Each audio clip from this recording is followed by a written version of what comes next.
Ladies and gentlemen, welcome to the R&D Podcast Episode 2. I want to take a moment and I want to thank everybody for listening to the first episode. I've received nothing but positive messages and constructive criticism, and it means the world to me. I appreciate people just lending me their time and listening, just tagging along for the journey. Hopefully we'll all learn a thing or two along the way. You guys get to know me a little bit. One of the things I'm going to be doing is plugging some people, artists, some practices that are helpful to me because it's cool and it's fun. If they help and resonate with me, maybe it'll do the same for other people. You know, I just want to spread as much information as I possibly can and send as much positivity through the universe as I can. You know, we're going to be covering a lot of stuff. Just, it's going to be random though. But for the most part, you know, we're interested in the STEM or STEAM movement, soccer, health, happiness, strength, music, providing a nuanced perspective, something that's missing in the world right now. And hopefully it'll evolve into something bigger. Last episode, we spoke a little bit about New Year's resolutions, and a big one that I left out was me putting myself out there a little bit more. And it's something that I've been having to work on a lot because I'm not one to reveal so much all at once. I go dark, and it's not that I'm quiet, but I stay very low. And this is something that kind of requires you to show your work, like when you're doing a test and you have to show all the work on the paper. This is a work in progress, everybody. So I appreciate you guys listening. You know, I love you guys, and it's crazy. And just a lot of love out there. And I'm with two of my brothers that I love. And I thank God that they're here. I'm with recurring guest, fan favorite, Cose. What a duty. Love y'all. And I'm with my brother, Jon. Yo, what's up, man? My brothers, how you guys doing? Chilling in the cut. We're just at the gym, so I'm feeling good. That's what's up, man. I'm glad you guys were able to make it, and I'm glad we're even here because, and this is probably a little bit of a drastic shift from the last episode, but it's over. It's all ending. We've it's all done. so I'm just glad that we can actually just be here and just kick it because the end is coming, gentlemen. So I hope you guys enjoyed it. This episode lasted just 2 shows. It is what it is. No, but we also want to talk a little bit about what's going on in the world, and we're recording this on Saturday, so a lot happened over the past week in in America. Just everything that happened with all the events that transpired at the Capitol building. And I wanted to see kind of like what you guys thought about it, what your take was on it. There's a lot of different perspectives, a lot of noise, a lot of chatter in the ethos. So it's just, I don't know, it's fucking bananas, man. I don't know. It's insane, man. What do you think about it, bro? It's insane. To be honest, man, I don't watch the news much. It's fair. I kind of, whatever, I stroll through Twitter. It's kind of like whatever highlights and news at home. Sorry, the news will just be playing in the background. But one thing that actually stood out to me was the fact that they called the people who pretty much invaded the Capitol, they called them protesters. Right. And then for the Black Lives Matter movement, they're rioters. Right. I mean, that's probably now, the biggest point of contention, right? Right. Now, I understand there was vandalism throughout, through some of the protests. But obviously, this was something that over at the Capitol that just completely escalated. Yeah, I wasn't even paying attention to it until you sent me that fucking video. For some reason, everybody, Jon has this knack for finding the worst videos on the internet and sending it to his friends. And saying sorry. No, he doesn't say anything. He just posts and just leaves. And then I asked him today, hey, did you end up watching that video? And he's like, no, I never watched it. No, I did it. You know what's funny? I actually sent that video. As soon as I saw that video, I opened it probably, 5 seconds in. It's RIP to the young lady who actually lost her life in that. I saw her get shot and I closed it because I'm like, okay, that's enough. That's exactly what I did. That's too much. Literally what I did, yeah. I couldn't take it. I watched the whole thing. Okay. God. I regret it at the end. It was very heavy. So the video we're talking about, everybody, is it's that the video that's been floating around of the actual shooting of the woman at the Capitol. I think she was a veteran, right? Oh, really? Yeah, that's from what I hear. And apparently there's another video kind of floating around about, I think it was a video of her before she entered the premises, and she was kind of like ranting and raving. By the way, I should have prefaced this before. This isn't a political show necessarily, but, you know, we kind of want to talk about things that are going on in the world and kind of, you know, offer our view and just kind of give our, you know, add a little bit of nuance. Because the thing is, everything I see is about the point we mentioned earlier about the differences between the BLM movement and I don't even know what these people call themselves, right? Like what this movement is trying to do. But dude, seeing that video and just seeing that woman just on the floor bleeding, I'm like, I don't know. It's insane, man.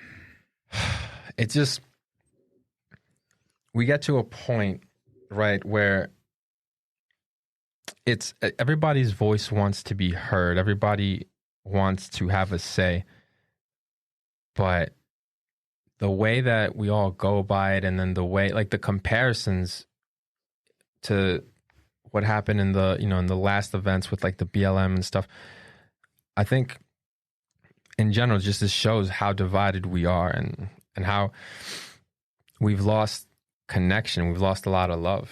And we're definitely lacking love, man.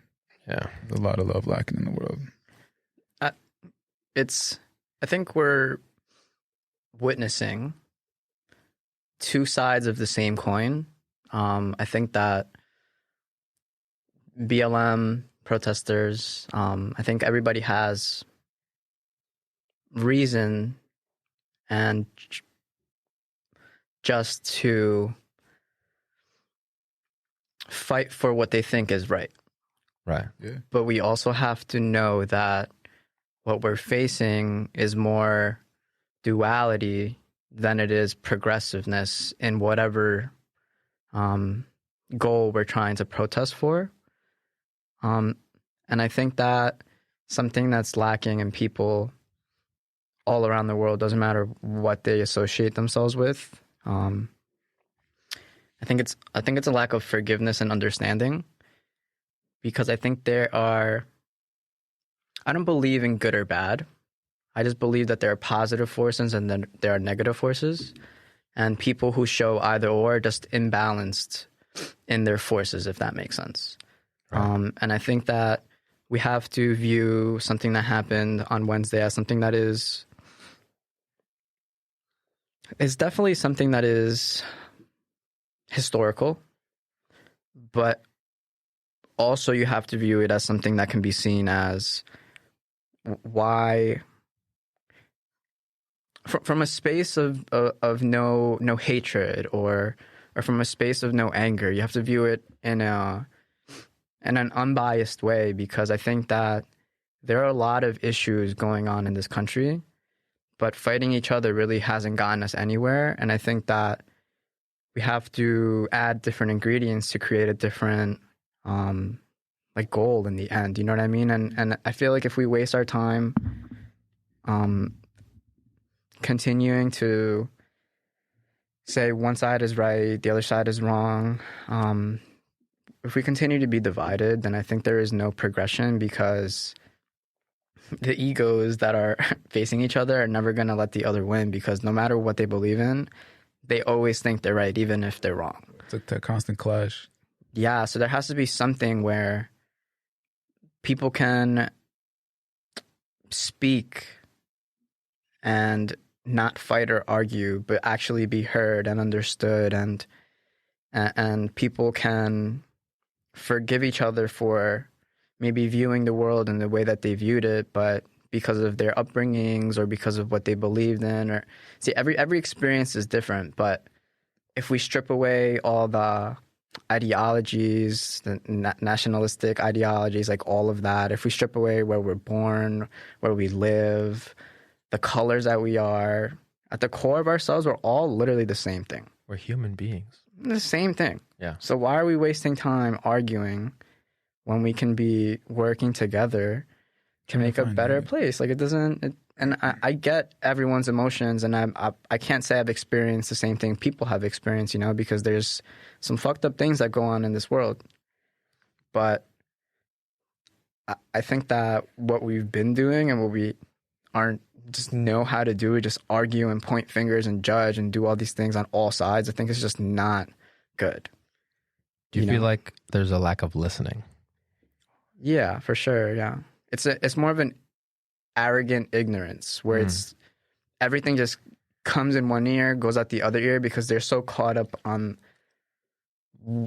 whatever. And when I say they, I mean all human beings. I'm not picking one side. I'm not talking about one side. I'm not doing anything. I'm saying that people just really think that maybe people are stuck in tradition, or I don't know. I don't have answers, but all I know is that what's working now is not working. So there has to be new things, innovative ways, or maybe different approaches that have to be taken for everyone to live together. You can't tell me that animals in the wild to survive. I've seen videos of predators with people with other animals that can be eaten by them, and they aren't eaten by them. They choose not to. Word. Right. How can't humans do something so basic that just cohabitate, co-live on the same planet that we're destroying, and we see it, and people are still doing it? It doesn't make any sense. Like, it's frustrating. But I understand it because everyone is different, you know? And that's the hardest part to understand and actually view things from different perspectives. And it's difficult, you know? It's not normal. But if we want to act all high and mighty and righteous, then we have to do the things that are hard. And what's not hard is pointing the finger and judging other people, because that takes the responsibility off of ourselves. Right. And we all play a bad part. Everyone does. You know what I mean? So it's like, you gotta do something different. I don't know. I think one of the problems too, and probably even one of the earlier problems to start with this is I think we're all receiving different pieces of information. I think it's not kind of like one stream of kind of well, it's probably not the best, right? Only one stream of information, but I think people are believing different things. And I think this has to do with, you know, just social media and the press. They have an incentive to create more division because it just brings in more revenue for their companies. You know, CNN is a company, MSNBC is a company, Fox News, all these media outlets, they're all companies. So then how do they make money, right? Because we're in a time now where in the internet age, it's easy to just kind of like go and like look up, like they have to get you to click. They have to get you to kind of like look at this. And it's going to create more division. It's going to create a downward spiral. And so we're all kind of, and then we've spoken about this before, we all kind of reside in these echo chambers, right? Because everybody's already made up their mind. Everybody's made up their mind that either like the election has been robbed and it was stolen and there was voter fraud, and then the other's like, absolutely not. And I will say that I haven't seen very strong evidence about significant voter fraud, but they just keep going. And then for some reason, and then just to go back to the Capitol thing, it is interesting because just like the picture that I've seen is like the Capitol Police kind of like lined up outside the building during the BLM protests. But then for the other ones, it's kind of just, they're very welcoming. They're taking pictures and they're, you know, kind of all this like, selfies and stuff. But that's just, so this is one picture, right? And then I see other videos on social media, and then it's like people getting maced, people getting, you know, the video that we saw of the murder. Like, so it's like, it's so much, there's so much information. It's not parsed out properly. And it's all messy. Everything is so messy. Super. So, and this is just the way the media works. So if this is true, if media is just going to keep playing their part, even when you go on, let's say Twitter, right? We follow certain people, so we're not really going to see outside of the people that we follow. and then you add in the algorithm, Twitter's algorithm. So then you're only seeing certain things, right? So then it's like when you get to the point, and then so my friend Miguel, he posted this thing on Instagram, and it's like this meme of Wolf of Wall Street, and it's like me trying to advance in my career, buy my house, start a family, and then all around him it's cancel everything, World War III, constitutional crisis, Kim Ye divorce, civil war, global warming, and it's Bitcoin, fucking global pandemic, recession, and it's like all these fucking things are going on at once, and then you're getting it from social media, you're getting it from the press. Your parents don't turn off the news, so you're constantly bombarded with shit, constantly bombarded with information, and you don't even know what the fuck to believe. Mm-hmm. So what do we do? And I spoke to you before, Cosé, and you were kind of saying that, I think you alluded to you weren't that aware of what was going on at one point during the week. And I think that's the healthiest thing. Like at one point you have to disconnect. You have Absolutely. to kind of, okay, this is a lot. It's good to know what's going on, but you can't lose sight of what's important. What's important is your own progression, your own evolution. So I wanted to ask you about that, kind of like what your mindset was behind that, or kind of like what led you to do that. I've been in a space where even with the election, I didn't vote. I didn't.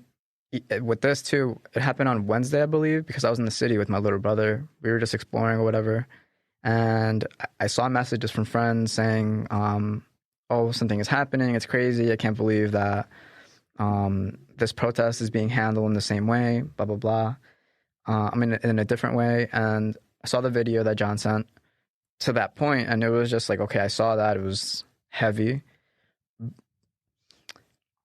I can't say it's what things that happen in our country are definitely important. They all affect us. But there's also times where you have to know what you can take in and what you shouldn't, or what you can't. And to me, a lot of the information that we're given from whatever outlet is just a whole bunch of hoopla. And it's, but to me personally, like, not saying anything about what anyone fights for or anything. I think everything has reasoning, and I respect whatever people believe in. Doesn't matter what they believe in. But to me, I hold the temple that I have in me and what I am higher above than anything. So all this information that is relevant to the times has no relevancy to my temple, if that makes sense. I'm protecting me and what I have, and I have information around me, or I know enough that I can maneuver and assess whatever I have to in a proper way. I believe in being able to, and don't take this in a way where it's like information affects me in a negative way, because sometimes it does. I can't say it doesn't, but I'm also in a place where things that I'm good at deciphering what's important and what's not. And I believe that. So I've always said it. Well, recently I've been saying that I'm an alchemist, and in the older times, alchemy was something that people studied prior to like chemistry. But there's also spiritual alchemy, where you have control of your inner world, where you can control your emotions, what affects you, what's important to you, what the things that give you anxiety, the things that don't. And I just choose to not partake in this game of being lost in what they want me to be lost in. I'm worried, and me and mine, and what I'm gonna do, and my family and my friends, and it's fucked up what's happening in the world, but I'm just in my own world right now that I don't want to partake in the stuff that's like going on and stuff. Sometimes it has to be like that. You have to just kind of focus on what's important. I heard you started doing some yoga with Adrian. Yeah. That's dope, bro. Just started this week. It's cool. Definitely getting to know my body more, my breathing more. Something cool. I like it. I love it. I just did it before I came here, and then she did this thing called Breath of Fire, where it's this very kind of, it's belly breathing. So you have to, when you inhale, you your belly goes out. When you exhale, your belly goes in. It's all about controlling the diaphragm, but it's very fast. So it's like and you do that and you feel lightheaded, you feel great, you feel that fire. And there's something about that. And I think it kind of goes back to what you were saying about just controlling your tempo, or taking control of your tempo of your body, being the alchemist. And there's something powerful to that, man. John and I were talking about, well, you know, I should say, shout out to Rich, because he sent me the Richie he sent links. Me, yeah, man, Richie the links. man with the links. He sent me a link to. He told me about the Headspace documentary on Netflix. Have you heard about it? No, I have not. Well, it's a. I kind of looked at it a little bit. It looks more of, I don't know about documentary. It's, if anything, it's kind Like of a like, docuseries? well, no, it looks like it's a guide to like, it's a Headspace guide to meditation, and it kind of each episode it kind of walks you through how to, like, you know, the kind of the beginnings of meditation. So the first episode is how to get started. Second one is how to let go, and then just each one it kind of builds your practice. And John, I think you said that this is something that you wanted to watch, something that you wanted to learn more about. Yeah, absolutely, man. Is this something that you've been? Did you ever start meditating? I did for a bit. For a little bit. It's hard to like keep doing it, right? Just life, man. Life gets in the way sometimes. Oh, 100%. And it just knocks you off track. But you know, I dabble with it. You know, yeah, of course. I'll be on it for a bit, and then life will just catch up, or you just get distracted with things. But yeah, it's definitely something that I still have the meditative apps. I still have the with Tao Ching, the one that you sent me, Cose. Oh yeah, Tati Ching, but that's the the Lao Dao Tzu, yeah. Yeah, so like I still have all these things that are of interest. You know, it's just a lot of clutter sometimes. You know, in the mind, but in general, for too, sure, right? And that's kind of what we were saying before. There's too much clutter in the world. Completely, man. So much. Something that I've been trying to like touch on to what Cose said. Just realizing that you can do your part, but at the end of the day, unless all billions of us are doing it at the same time, or everyone is on the same page, like we have no control over that, man. You have zero control over what's going on around you, you know, what's going on in the world. So it's just best to completely just like focus on you, inside and out, and completely mentally, physically, because that shows, man. And as if you're working on yourself, that,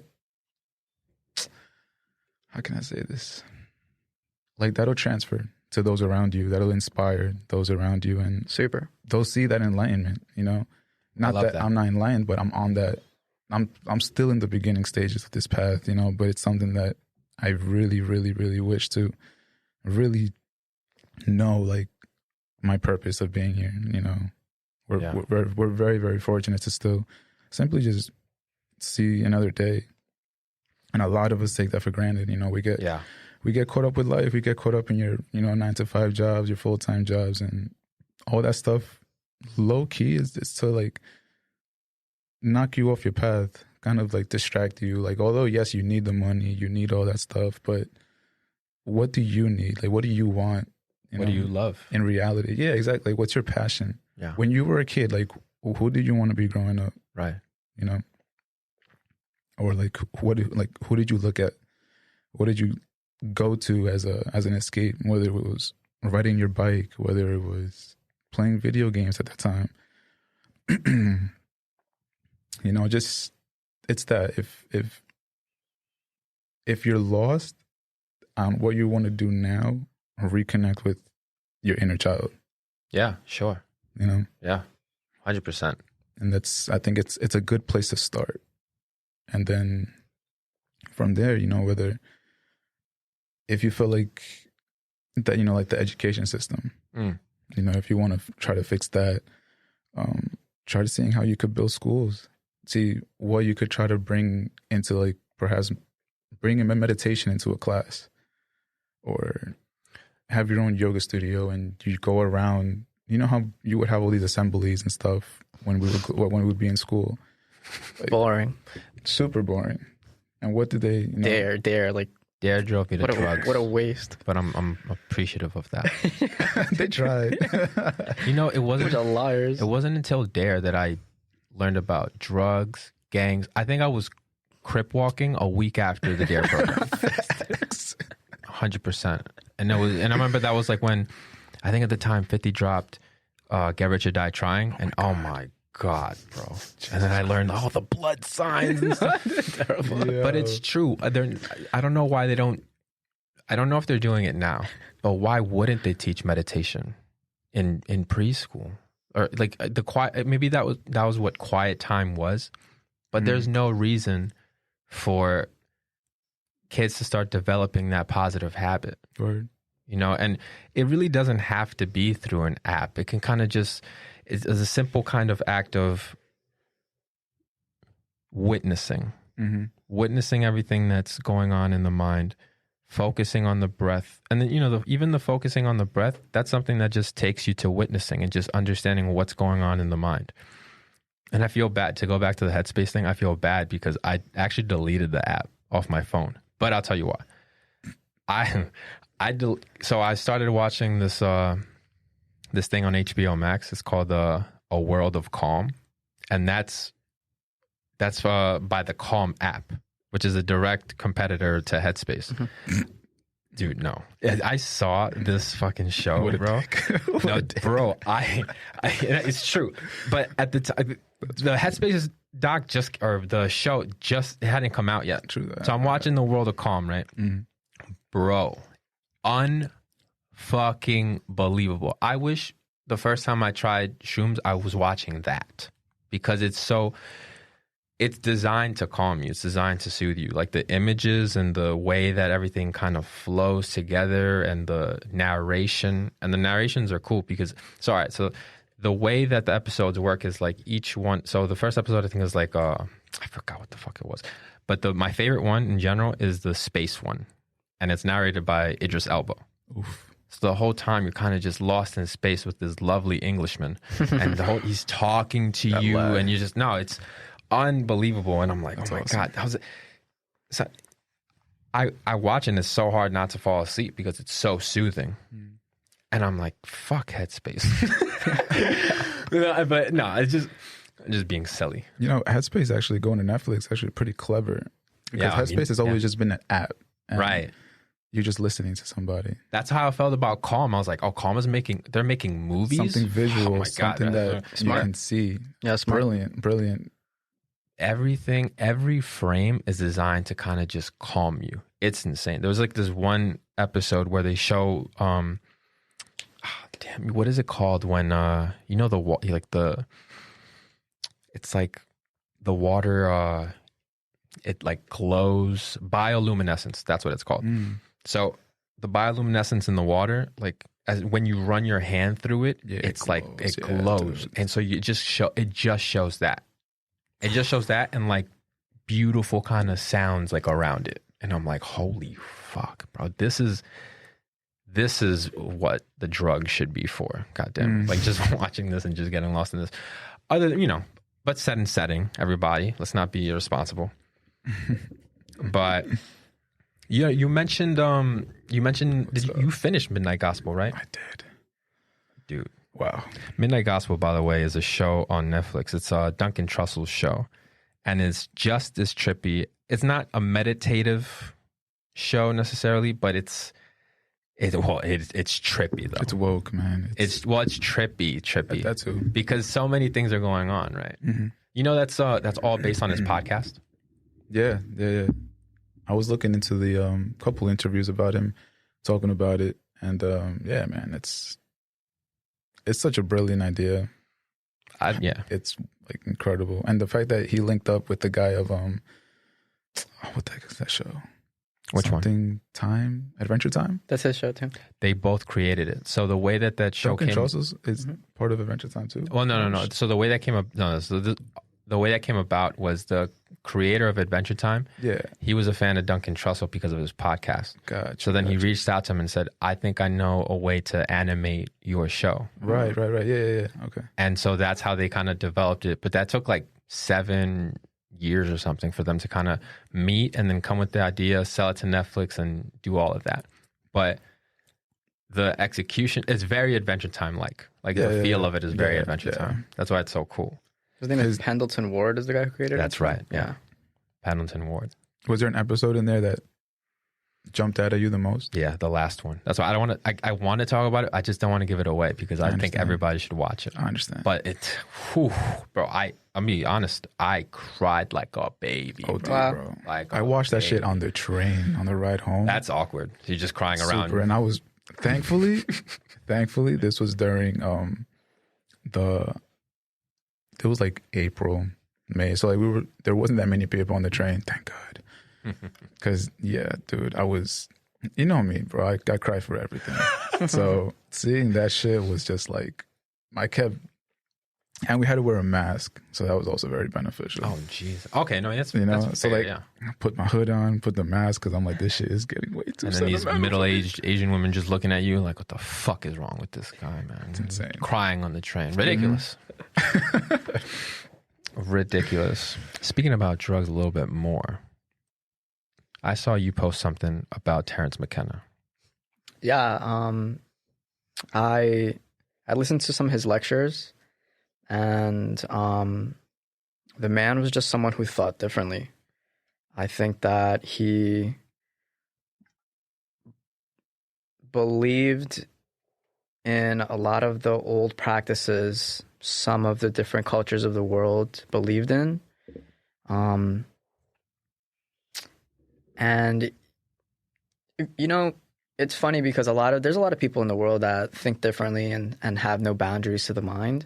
And I think that's the right way to look at the world that we live in. Because when there's no boundaries, that's literally how you experience everything. And when you go, continuing this topic, but going back to what you guys were saying before with meditation in school, people think of meditation and associate it with Buddhism or associate it with the religion right away without knowing anything about it. Really? 100%. Yeah. I had a conversation with my boss, well, my ex-boss now. And she was telling me that I believe when her daughter was in school, they had suggested in incorporating meditation in schools, but a lot of the parents weren't okay with their kid learning something from a different religion. Wow. So they saw it more as a religious practice. Yeah, instead of I think meditation is the most basic skill every single person on this planet should know. Every single person. Yeah. Like, children should learn this when they're 2-3 years old growing up. Everyone on the planet should learn meditation. It's not associated with religion. It's not associated with anything like that. I think it's more of a getting to know yourself. It was funny when we were coming into to record today. We were in the elevator, and Jon is familiar with elevator because he works with them, and he was telling us that he views the elevator world in a different way because he's so aware of how everything is connected and stuff. We're all navigating life without knowing who we are. There's no manuals, there's no instructions to what we are, the mind, the spirit, the body, all of it. Mm-hmm. Meditation is a way to learn who you are. I've been meditating now for 1.5 years consecutively. I'll say, I missed a couple times, but maybe I'll miss once every month, 2 times every month. But I consecutively meditate, and I'm in a space where I'm aware of my mind, and I'm aware that that's not even me. So there'd be times or moments, situations that happen, and I view it, and my emotions start coming up. But like 2 seconds after is a switch, and it's like, whoa, I know what you're throwing at me, and that's not me. So then, boom, I handled that situation in a different way. And it's funny because those situations happen, and I'm like, what the fuck? Like, it's all a game. Mm. But meditation is a way to learn that game and learn how you are, who you are. and just decluttering the mind of all the nonsense that we always have in the mind. You know what I mean? Like, I'll have thoughts sometimes in meditation of like me 10 years old playing like a stupid memory that comes up, and I'm like, why am I thinking about this? Why? But it's just a sense of attachment. So going back to what we were saying with Terence, that man believed that psilocybin was something that gave people a different lens in a lot of things. But people hear of psilocybin, magic mushrooms, and associate it right away with drugs. Right. Bad. Have no idea what it is. So why do we keep associating things that we have no idea about? That's how the mind works. That's how language is. Language is very limiting. Because language associates... I was thinking about it this week. We can all hear one word. It could be courage, and we'll all think about that word differently. It's the same word. Everyone has a different definition to that. Everything. For every single thing. You know what I mean? So I think that we have to be more open to things, because there are things... I know... I'm aware of a lot of things, and I still know nothing. That's the best way to approach it, I think. There's limitless possibilities because you know nothing. You know enough to know you don't know enough. 100%. 100%. Answers are terrible. We need more questions. Ooh. I love that. We need more questions, because that questions lead to infinite possibilities. When somebody's like, no, I know how that works, that's it. It's looked at and it's forgotten of, because they associate it right away. Like, I got that.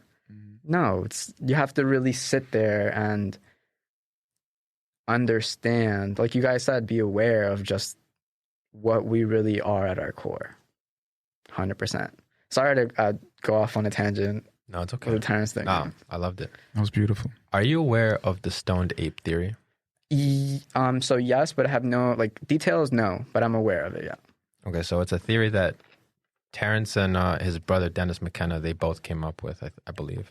And they posit that as humans began to migrate to new areas, at some point they came upon psychedelic mushrooms growing in cow droppings, and then they ate them.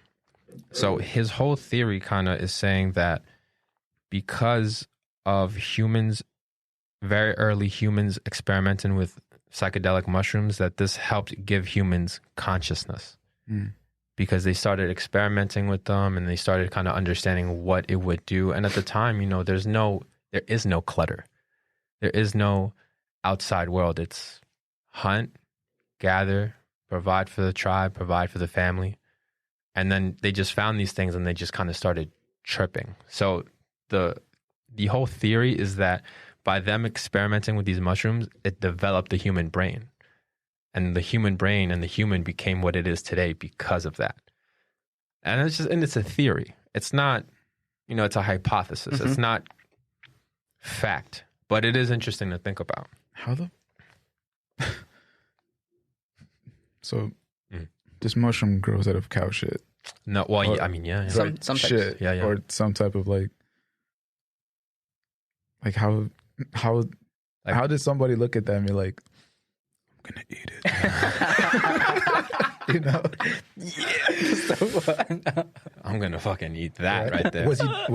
Did the guy lose a bet? I mean, he was probably alone. You know what I mean? Like, because his boy probably would have been like, don't eat that shit, bro. It's shit. Like, why would you put that in your mouth? But I want to eat it. Dude, I really don't know, man. But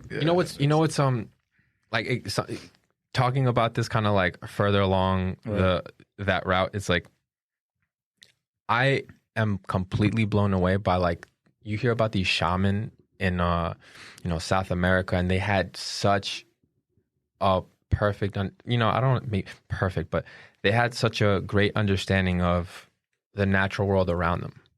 So they knew which plants, which mushrooms, which everything would be beneficial for specific things in people's health.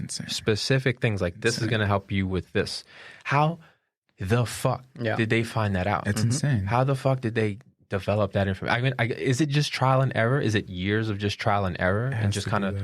I really don't like to this. I mean, to this day, by the way, there's still tribes with shaman that have for sure an insane understanding of the world around them.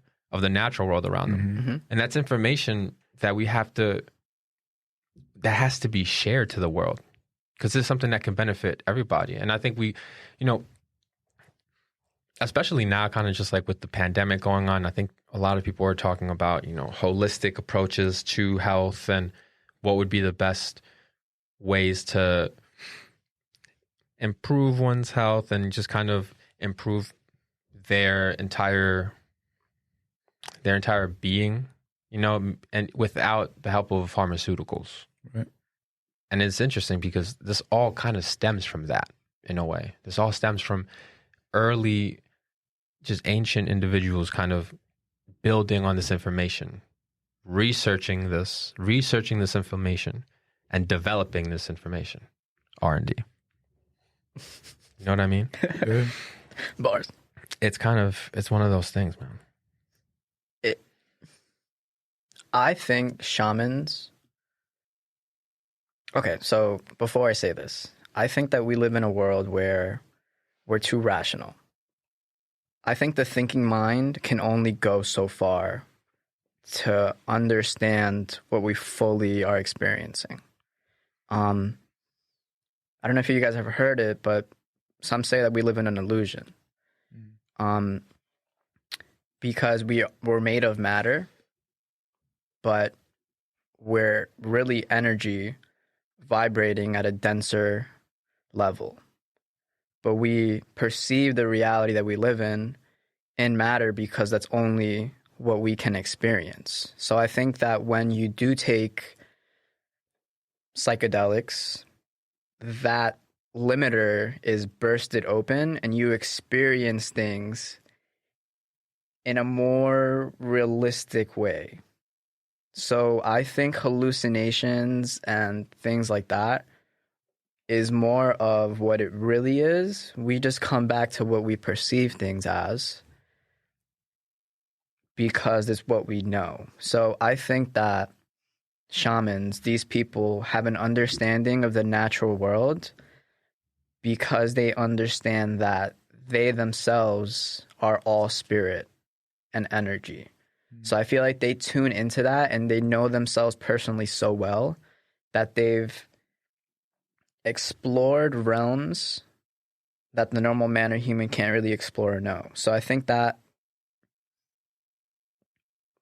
it's definitely trial and error, but I feel like it's a intuitive thing that they know with healing or what people need or what works and what doesn't.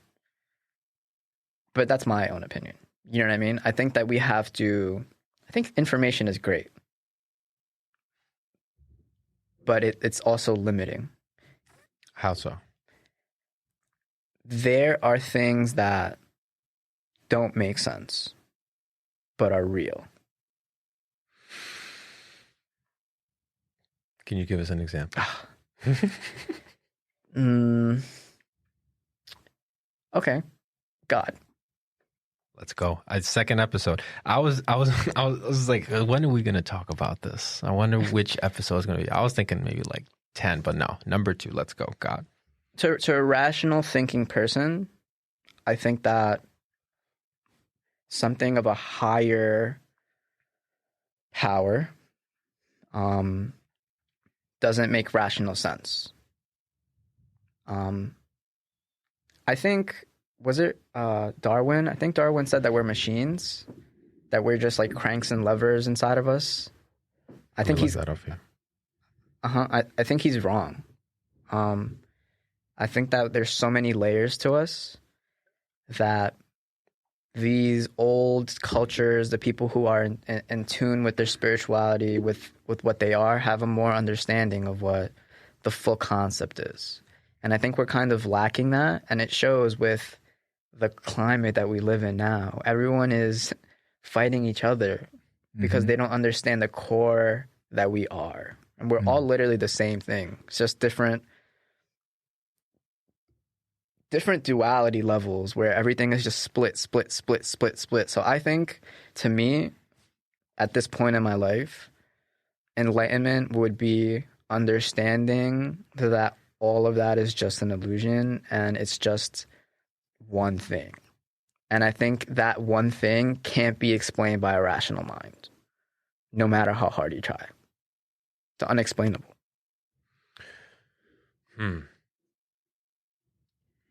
Damn, bro. Does that make sense? No. It's not supposed so to. fucking lost. It's not supposed to. It's not supposed to. I'm so confused. Is this kind of what it says in the Tao Te Ching about the Tao is not, there's no definition of the Tao. Like whatever you call the Tao isn't the Tao. Isn't it something like that?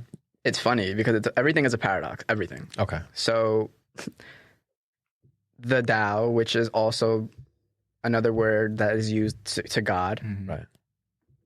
field of existence, the quantum field, whatever you want to call it, Right. is something but can't be nothing. It could also be white, but it can be black. It can be good and it can be bad. So it's funny because it makes no sense, but God is just everything that we are and we aren't. This guy's hilarious. Son. Like he knows how fucking crazy this shit sounds, and he starts laughing. Because you know what it's crazy, and it makes all the sense to me. No, I understand. Okay, Yeah. that's fair. I kind of do understand what you're saying. Like things can exist in different states at once, Correct. Mm-hmm. right? You know who Nikola Tesla is? Of course. He said that we'll I'm going to butcher the quote, but he said that to understand the world, we have to understand it in energy and vibrations. It's literally what it is. And do you feel like, practices like meditation, like yoga, like reading these different texts, they can help people kind of get closer to understanding their own energies and seeing how it affects them, how it affects the world? When you choose to meditate yourself, you're choosing yourself every single day. You're giving yourself priority over everything in your life for half hour, an hour, whatever you want to call it. When you give yourself that much love and understanding, what we project outward is what we feel inward. So meditation is, everyone who meditates is more compassionate. Everyone who meditates is more understanding, because the practice of meditation is being more passionate and understanding to your own self, to your thoughts, to your reality. It's more of grounding yourself to the present moment because you're in that moment. So the past and the future is just memories and imaginations, because we can sit here right now and I could be concerned. I'm not working. I can be concerned and say, oh, in the next 2, 3, 4 months, I'm not going to be working still. And what happens if unemployment goes wrong? And then I have a whole play script in my head, and none of it is reality. So meditation is grounding yourself to the most pure moment that anyone can live in, and it's the present moment. And I think that's what kind of God is, the present moment. And understanding that and understanding the beauty of what is helps you navigate through an unfair world. It is what it is. It really just is what it is. But you can see it from a place where of just more understanding and awareness. And I think that would make a big change. Small little things, but I think in the full scope, it would make things more better. I saw this post today that Wim Hof he sent out on Instagram, and he was saying that we're so enveloped in the thinking mind. I have to do this, I have to do that. Everything is I have to. Everything is I have to be a better. I have to, my career. I have to do this for my career. I have to be a better. I have to be a good Catholic. I have to be this. I have to. And it's like, no, like enough. I remember, when we were doing the 30-day challenge, it was kind of hilarious because he's like, I don't know who recorded his like voice on that app, but it was like really weird because it's like he would be kind of like really low, like over here, like all the way over here, and then I don't know, he'd just be like, "Whoa," like he'd just be like yelling into the mic. But one of the things he was saying was like, when you're put under stress and when your thinking mind is going out of control, he would say no, calm, present, breathe, be in the moment, Grounding. being in that moment. just not even thinking I have to, honestly, all day today, I was like, fuck, I have to record this shit. I have to make it a little bit better than the first episode. I have to, talk about certain things. I have to do this. I have to do that. Like, and it's good because it pushes me and I do get better. And this podcast is about getting better as an individual in general. But sometimes it's so much. And it kind of just completely just clouds everything. And it's you like, feel that, that. You feel that. And it's even when we're playing and we're on the field, if you're constantly thinking about, fuck, I have to do, there's no, when the most elite players, they turn that part of the brain off. It's insane. Because of the training. You know those situations where we have on the field and we do something crazy and everyone's like, whoa, what the fuck? And I'm like, yeah, I have no idea how that happened. I don't even remember it sometimes. Your body goes. Yeah, exactly. So when we try to, all right, for example, when we were younger, there would be women in our schools and stuff that were very attractive. And you would always like, damn, like I would talk to her. I wish this, I wish that. I feel like when we want something or when we worry about something and we're caught up on something, there's so much tension, friction. Exactly. Yeah. You took the word. That it doesn't allow for the flow of life to continue. So I think that's what we were saying before. I think that art, music, soccer, all of this is just flow of life. These people aren't great. I think they're just funnels for greatness. And they know how to tune into that, and they know how to just let it come out of their work, and they're just expressing their inner It's hard to explain, but they're expressing themselves through their own medium. One of my favorite things to do is watch old videos of Jay-Z in the studio, because he's famous for not writing anything down.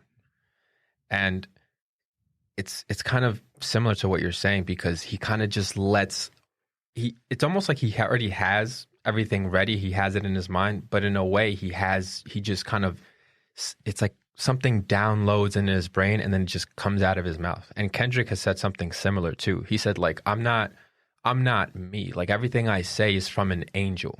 Everything I say is from something higher than me. I'm just a channel. The same thing with J. Cole. When J. Cole made KOD, he was saying, like, honestly, I don't even know how any of this came out. Like, it was just God was just feeding me this shit. Like, yo, I'm writing this shit for you, bro. Can you hear it? Do it. Feel it? I'm getting goosebumps because I feel it. It's insane. It's something like that. I want to know.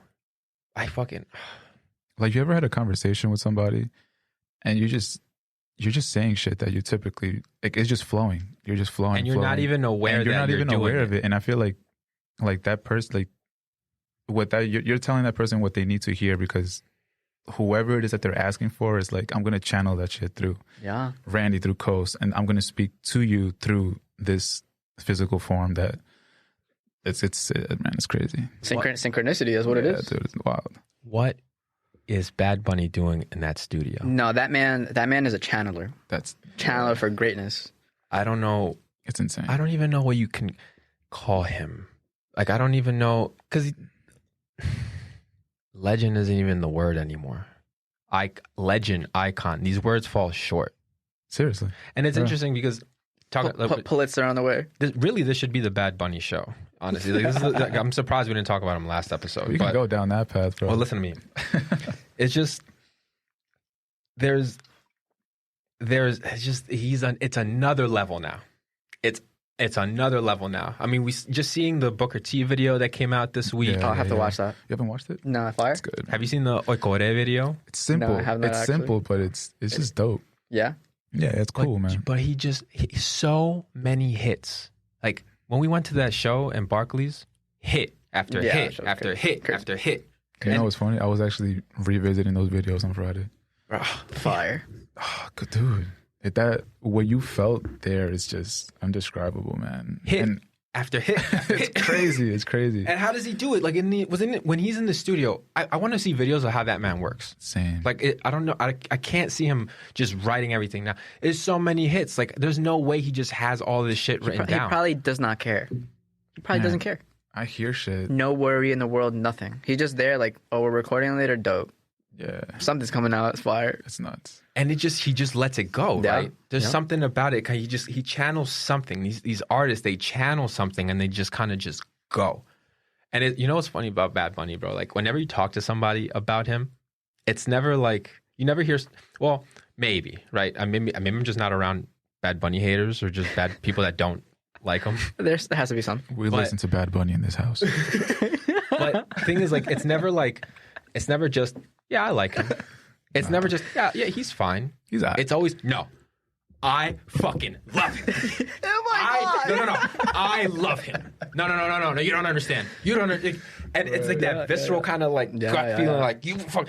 Because he's touching on something. He's touching on a nerve. Like, it's like he's combining the old school with the new school. He's mixing these different cultures. He's our generation. He's both American, but he's both Latino. He's combining all these things together. He's mixing in wrestling with Booker T. Like, he's doing all these things, and it's like, how the fuck how are you doing this? How the fuck are you doing this? I pity people that don't understand that, man. I don't even know what to say. I really don't. You know, like, it's unfortunate, but he's the best. He's the best artist alive right now. Something that I've been really thinking about is like, like who can you compare Bad Bunny to or anything? And you can't compare him to nobody. But so we had Bad Bunny and which he's touched hip hop. He's touched, I mean, a lot, even like ranchera and stuff. Yeah. But for those who may not understand why Bad Bunny is this like huge icon, is like why people hold him so highly. I feel like people, to put it to you this way, I feel like Kid Cudi was that person. Okay. Or is that person for those who maybe can't get into that Bad Bunny thing. Maybe they don't understand the language or whatever the case may be. But I hear Bad Bunny and I'll go back and I'll hear Kid Cudi, like he just dropped Man on the Moon 3. And it's like, I get that same, like, it's just so organic. It's so transparent. And Zane Lowe interviewed Kid Cudi and he's like, man, you know, typically I sit down, I'll have to do the research on the artist that I'm gonna interview and stuff, but I genuinely feel like I know you already, just because you've been through so transparent through your music. So it's, you know, and that, I feel like that's the thing with Bad Bunny. Like, he's like a therapist. You can just listen to his music and you can relate to the lyrics that he's saying. And it's from lyrics to production to, like, I can relate to that shit. You know? Like, even to him painting his nails, dressing up in the video as he is showing the world that you can be who you are. You can be you without a fuck in the world to care about. Facts. It's something amazing, and you hear songs like La Canción, and you hear all the emotions that he has, and you feel it, and you get the goosebumps, and you feel, because it's like you said, like, he's organic, he's being himself, he doesn't fucking care, and he does whatever the fuck he wants, and he's so open. That's insane. He's so open. Like, there's artists like that are rare. They come every now and then, and he has such an interesting take on culture, and just he keeps his ear to the streets. He knows what the people want, and he's not afraid to say his influences. Like, you know, like who and what has made Bad Bunny who he is, you know, and what makes him. Now, I think he's just tuned into himself so well that it's just clockwork now. But I think we all have the power to be Bad Bunny. Absolutely. All of us. I agree. All of us. If you could do it, I could do it. He's not the only one out there. You know, there's people that just perhaps aren't like reggaeton artists or an artist in general. They're just a regular human being that just, you know, like Cose, like you're perfectly on, like you're like on that path, you know. And others around us. It's just, it just goes to show it's not impossible. No, nothing is impossible. Nothing is impossible. And the dude is working on himself. Facts. You know what I mean? Before, like in the last album, he was rapping about, you know, being a little overweight. Me veo gordito, no la quiero bajo. But like you see him now, the post that he just put this week blew up the internet. Crazy. Estoy mi pic. Like he's working on himself, and he doesn't have to, and maybe he doesn't have to, but he puts it upon himself to better himself in that way. Like fuck it. I mean, I'm on top of the world. Like, you know what I mean? I have all these hits, #1 album in the world. But fuck it. Let me still get it. Let me still get it in the gym. Let me keep pushing. Yeah. Be better. Let me reach a new level. John said it before. To lead by example is the best way to lead. And he's showing us that you can be vulnerable.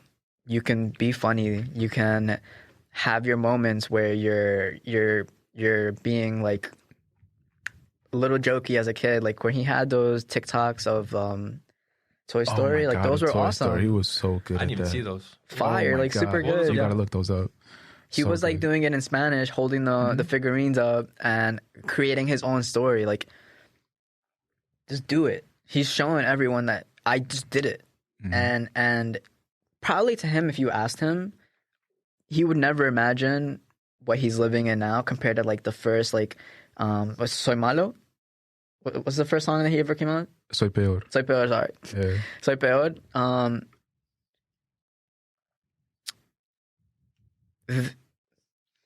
When there are no limitations, the world will show you what can be possible. And I think that he realized that, and like we see it. Like this man is, bro, he's bigger than Drake. That's bananas. I think he is, and I think even we used to compare him to Drake, but the thing is, Drake has never. I don't know of him producing any songs. Oh, so he's a multi-tool artist. He does it all. He sings, he raps, he produces. He's his own marketing tool. Bro. He does it all. It's everything, bro. He does it all, and it's like holy shit. How are you hitting on so many levels? Like it's one of the coolest things about him is like it's almost like. Well, you know, this is the thing, right? And this is kind of like a larger view, like or kind of like a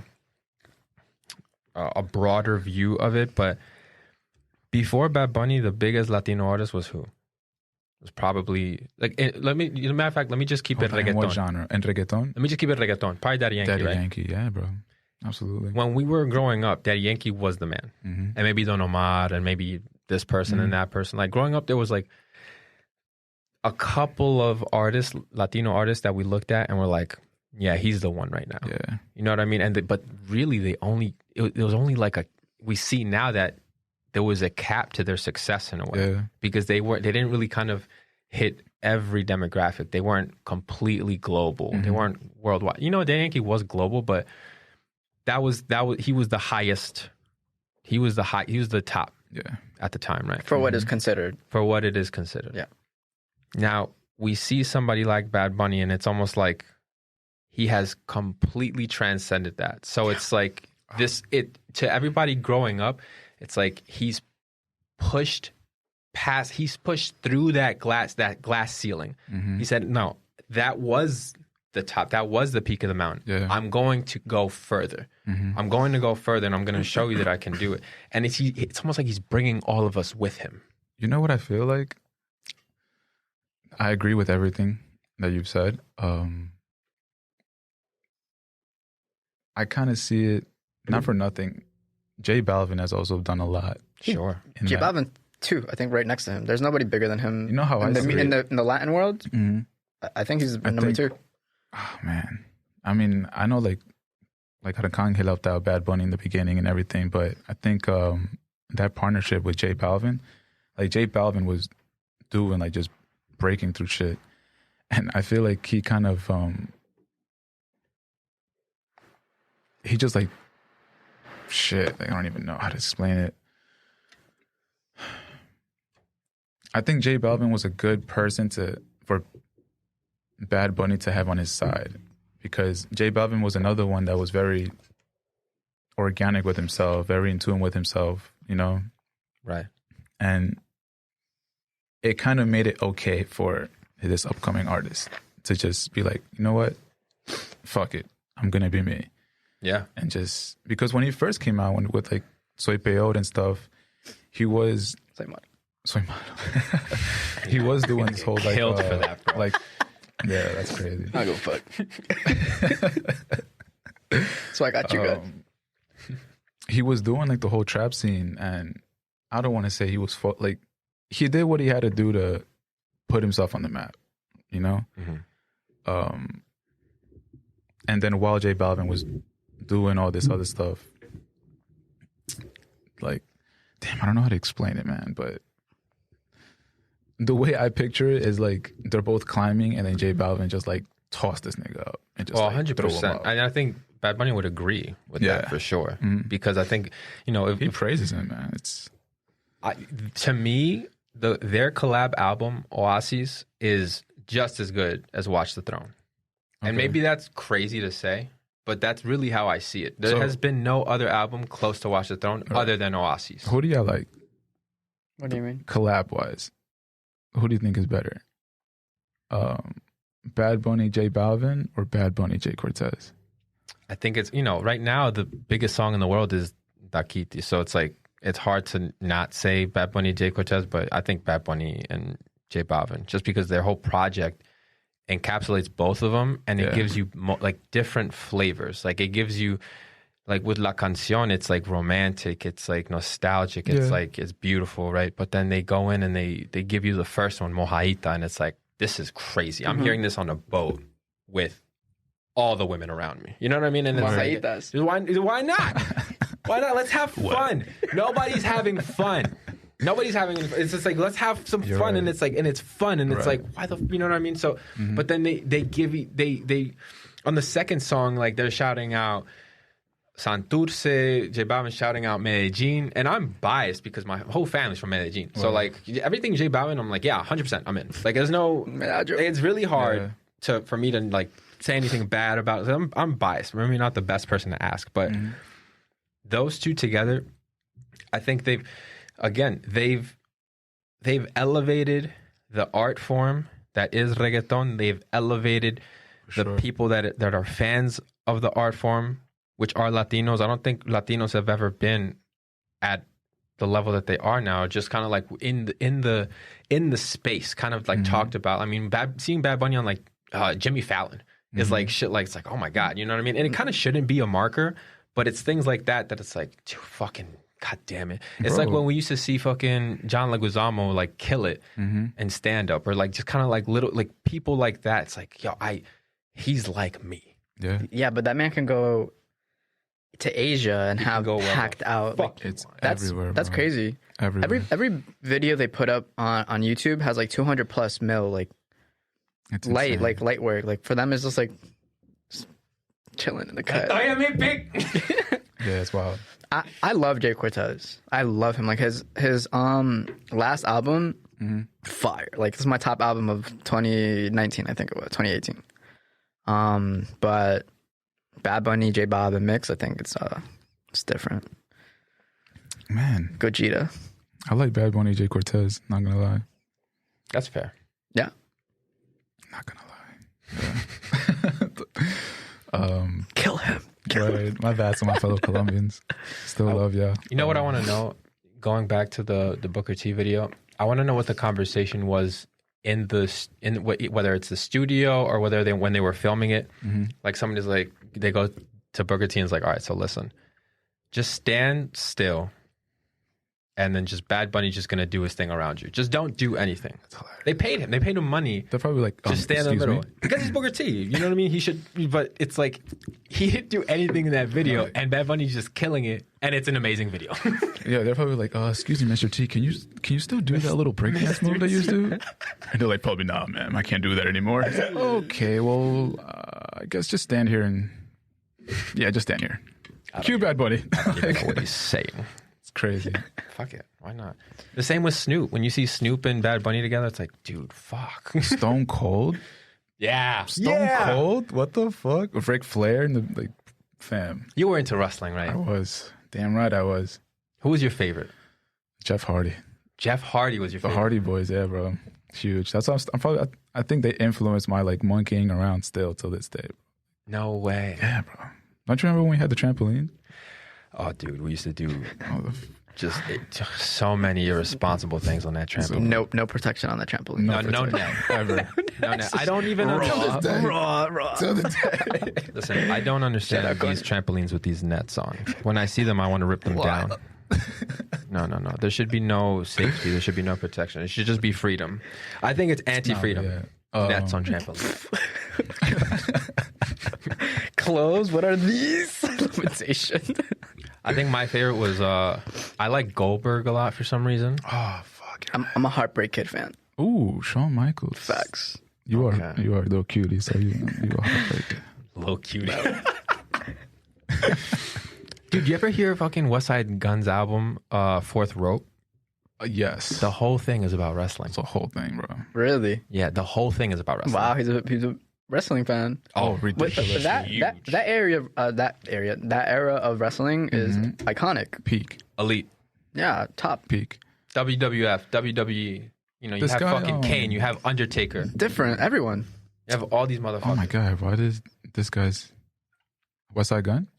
West Side Gun. He actually is co-owner of like a wrestling company that's like kind of like breeds wrestlers to go into like the WWE up in Buffalo, if I'm not mistaken, or in Jordan. Or really? Yeah, like an academy or something? Yeah, like something like that. Yeah, that's lit. Yeah, whoa, man. I didn't know that. Yeah. Huge wrestling fanatic. That's crazy. Dude, I didn't know that. It's awesome. Yeah, bro. I just love when artists like mix different things into their. It's like the sauce that they make. Yeah. You know what I mean? Like, it's like, let me put a little bit of this. Let me put it. But what is it? Wait, they are including elements of their childhood, of their own interests within their art, and then they just roll with it. Getting in tune with their inner child, man. Still, you know, in I think it was last year in the Oscars, the director of Parasite, he won Best Director. His name is fuck. I don't want to butcher his name. I think it's. Is that the movie on Netflix that everyone was talking about? I don't know which one. Parasite is the Korean movie. The Korean movie. I think that's the one. I haven't watched it, but people were saying that. It's on Netflix now? Is I think it? it was on Netflix before. Maybe I'm bugging. I mean, either way, the director, his name is Bong Joon-ho. So he won Best Director, and when he went up to receive his award, he said this quote that he said Martin Scorsese said. Mm-hmm. Now I don't know if he said it to him personally or if he said it, but I believe that Scorsese said it. He said,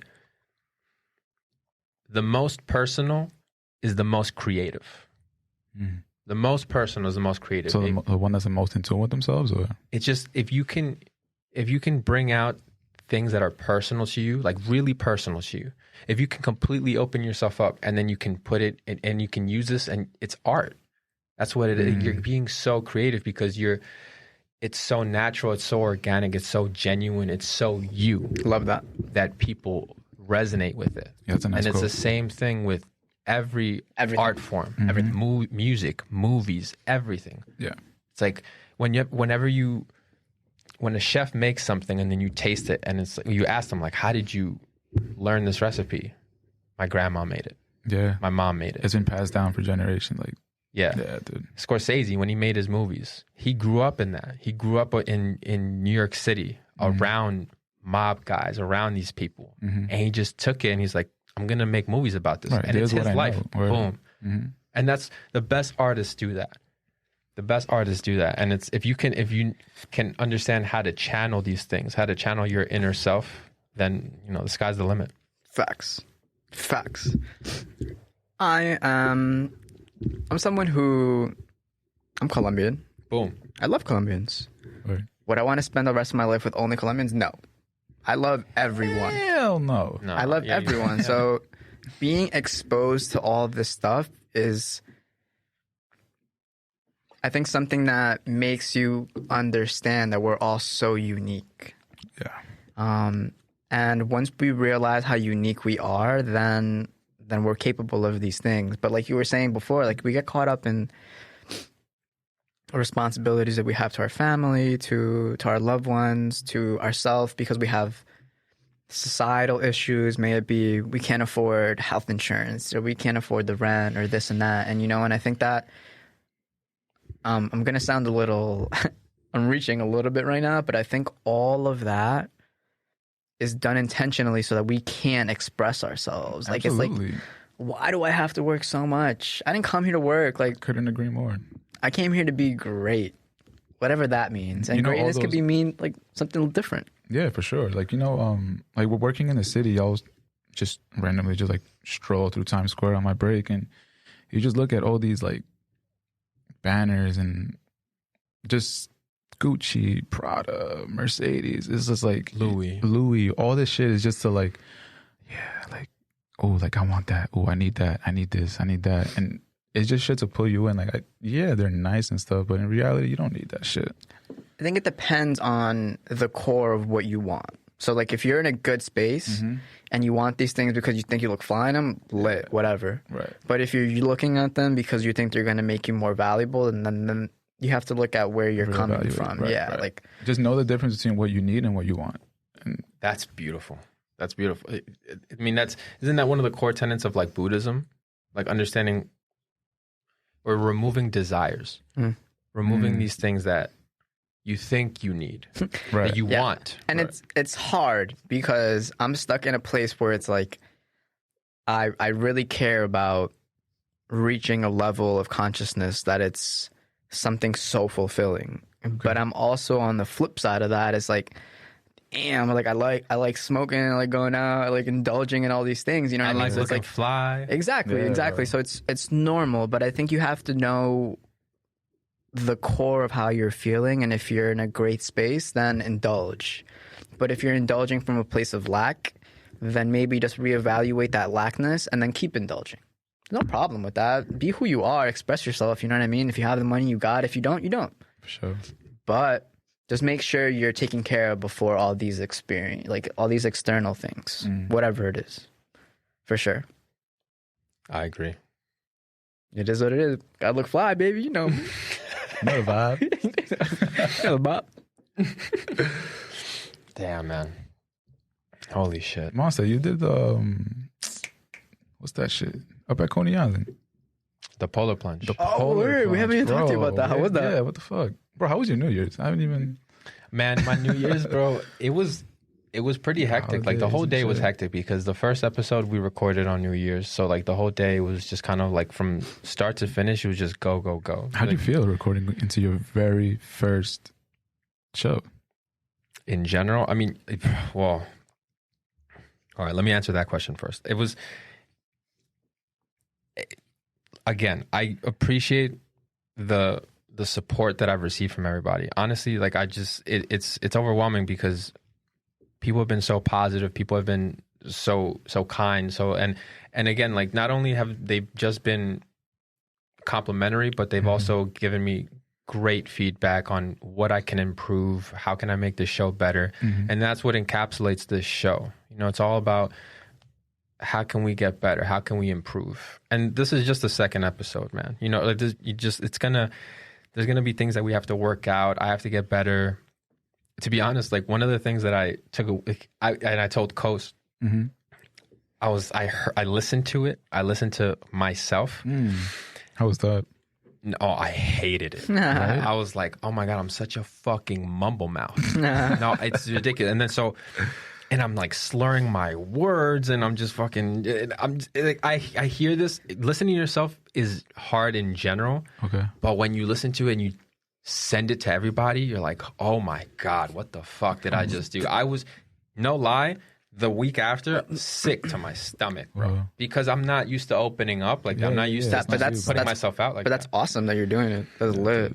You know, Gonzalez texted me and he was like, you know, you're really stepping out of your comfort zone, and he's right, and it feels great. You know, I'm seeing kind of like the way that this is impacting people and impacting me, impacting us. That's fun. Regardless, it's fun and it's positive, but it's hard, man, and it's scary, and it's so like the whole week after I was like, oh God, I sound like shit, man, dude. And I started looking up like ways to fix like my mumble mouth. So like this is why I have this pen here. So the way that you fix a mumble mouth is you put a pen in your mouth and you say the alphabet. It's like one of the ways. And that way you can, because the whole thing about mumbling is like, you have a lazy mouth. So I realized I have a lazy mouth because I'm not stretching out my mouth. So, you know what I mean? So like what the pen does is like when you insert it, like when you're saying the alphabet, horizontally? It forces you to use the muscles.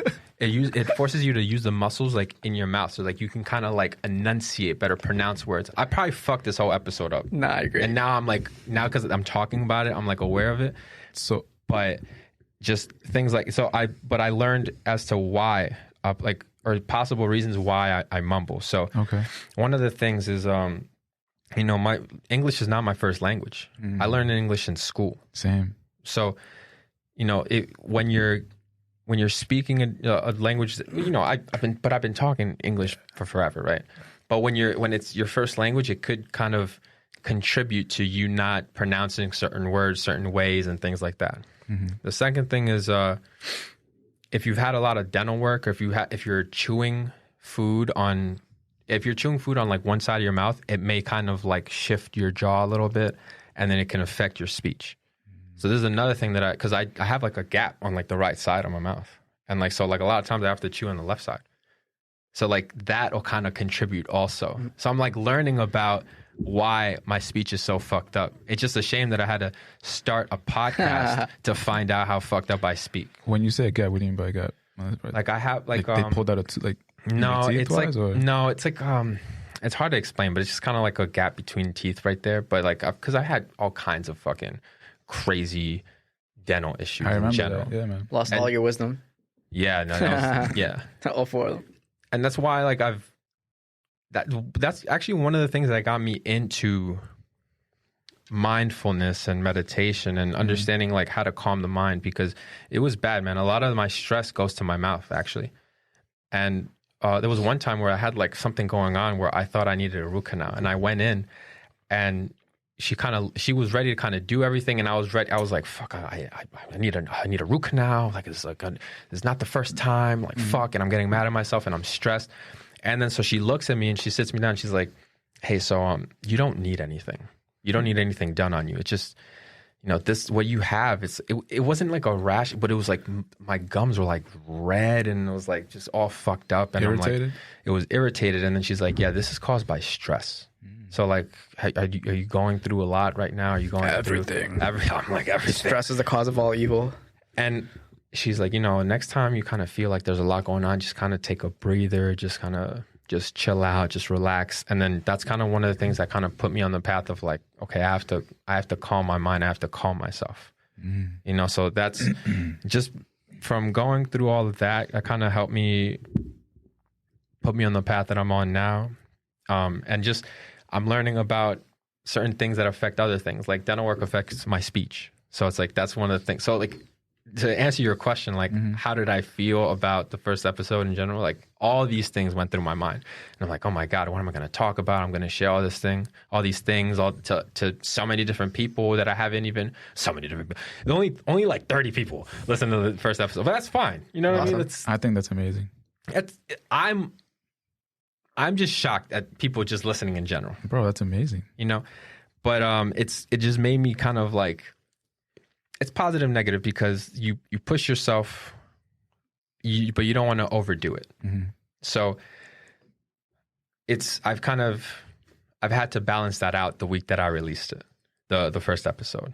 But overall, like I love that I'm doing something that's different, that's something that's pushing me, and something that can possibly grow into something else, something bigger than all of us. And that's the goal. So I'm grateful, and I'm grateful to have you guys too, to kind of help me You won't be alone through this journey. And I appreciate that, bro. No, and I know it.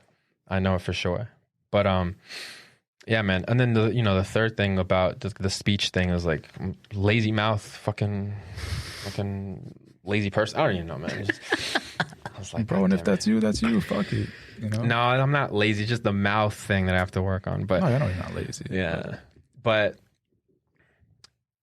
New Year's was. Could go back to that. Word. New Year's was good because that was like the first thing I did, and then I went to go see my parents for a little bit, and then went home, and then just I didn't really do anything. I didn't, because I had to wake up for the polo plunge. So I didn't want to stay out or drink or anything like that. So I just stayed home, and I streamed a I'm a big fan of Tim Dillon. He's a comedian. He's from Long Island, actually. Really? Yeah, he's one of the... Seeing him kind of become who he's become and him being from a Long Island kind of put the battery in my back to like, well, fuck it. Like, why not? why not? Yeah. Like, why not? And then one of the things that I like when he did an interview with Andrew Schulz. I don't know if you saw his new like show on Netflix. I forgot what it is. Andrew Schulz Saves America. No, I haven't seen that. Dude, it's fucking unbelievable. Good.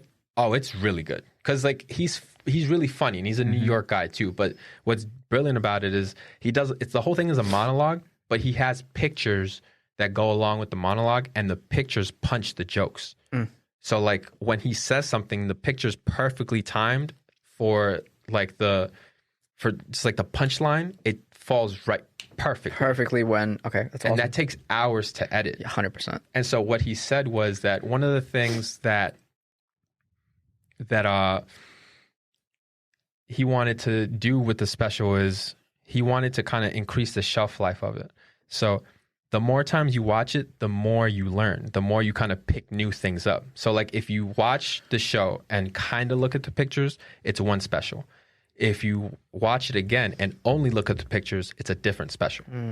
And he says that like he wanted a reference. He kind of wanted to do it how like Jay-Z would write, and he would go in the studio and and you would listen to his music, and years later you'd be like, oh my God, I didn't know he was saying that.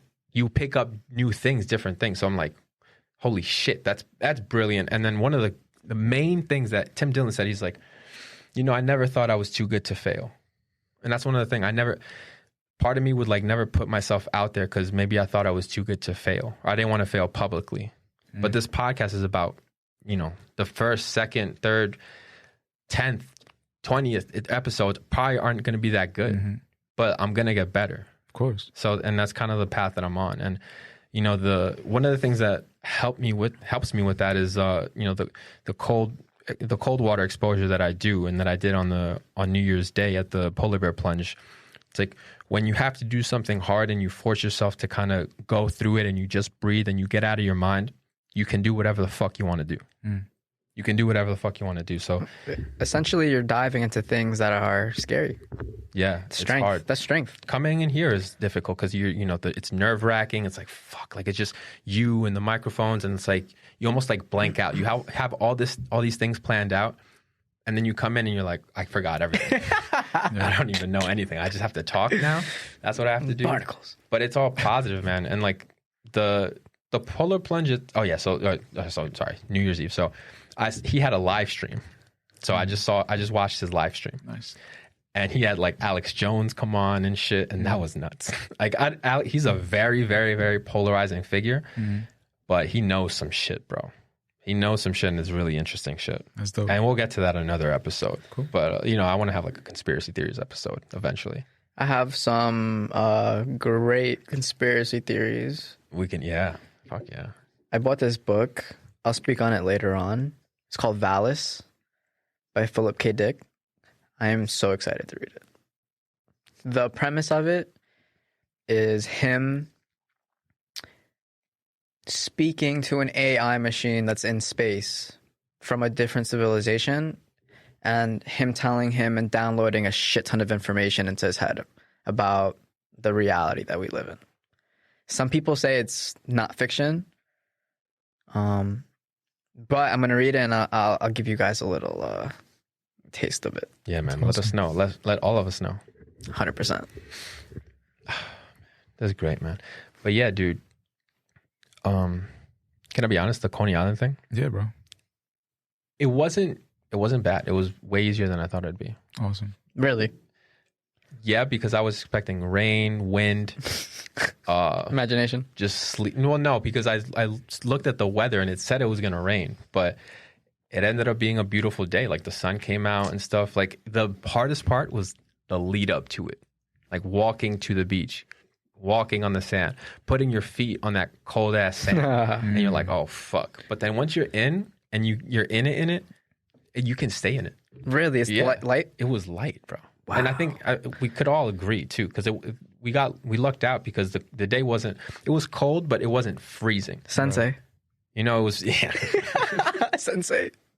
it was, but it was great because once you kind of put yourself in that difficult position and you kind of evaluate it later, you're like, it wasn't as bad as I thought it'd be. Wow. Like when you look at a problem, Look at that. when you have like an underlying problem and you're like, it becomes this monster.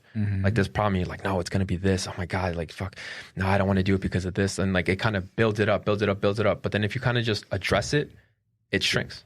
Right. It's the mind. And you're like, oh, It's the mind. it's nothing. It's all in the mind. That's it. So if I can control the mind, then I can control everything. Everything. It's beast. I think that's a beautiful way to end it. And I think we're going to have a lot more conversations like this that are empowering, that drive us to, make us strive for perfection, like Raekwon and Ghost said. You know what I mean? Striving for perfection. That's what it is. And I want to thank you guys for coming on, man. You guys are my brothers. You guys are my heart, man. And I love you, and I appreciate you guys for accompanying me on this journey, and everybody for listening. Make sure you guys like, share, subscribe, review, join us on the adventure. Smash that like button. Or Smash that fucking like button. God damn it.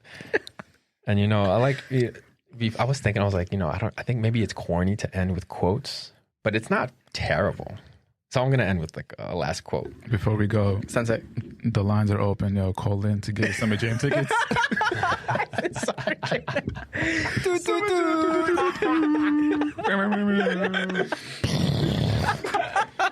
We need some ad-libs, bro. You need to come up with what's the ad-lib for this show? Someone protest Way, please. Listen, guys, in the words of Confucius himself, we have two lives, and the second one begins when we realize we only have one. Bars. And that's it. Fire. Thanks a lot, guys. See you next time. Thank you, Monster. Stay out. Love you guys. Love you guys.